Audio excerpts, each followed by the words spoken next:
Ukraine intelligence officials say resistance groups in one city staged an act of revenge with a deadly explosion. News.com has learned at least 3 Russian National Guard officials reportedly died during a meeting in Melitopol Saturday, November 11. Russia's army captured Melitopol shortly after beginning its special military operation inside Ukraine in February 2022. At the time, the city had about 150,000 residents. A statement on Telegram by the intelligence branch of Ukraine's defense ministry said the explosion was carried out by representatives of the local resistance movement. As a result of the explosion, at least 3 National Guard officers were killed at the headquarters, the statement said. Information of other enemy losses is being clarified, the statement said. The Ukrainian intelligence statement said the meeting was attended by Russian National Guard and FSB intelligence service officers, according to a report by Reuters, but the statement did not explain how the explosion occurred.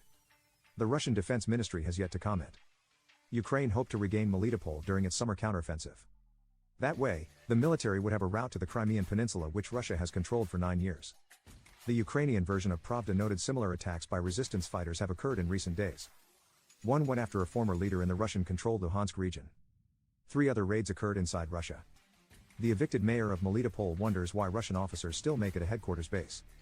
The enemy does not learn anything, Ivan Fedorov said. Russia may have targeted Melitopol because the museum there had a collection of almost 200 ancient gold items. CBS News 60 Minutes reports museum employees tried to hide the gold in cardboard boxes in a basement.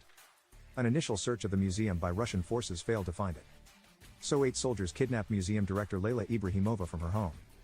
They turned my house upside down, then they put a bag on my head and put me in a car, she said. Ibrahimova refused to answer questions from the Russians about what the museum held.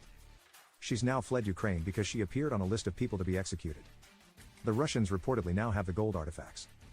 But taking spoils of war is considered a war crime to some. The Russians keep saying they're evacuating these artifacts to safeguard them during the fighting, Ukrainian criminal attorney Vitaly Taitik said. That is a lie and we are ready to prove it.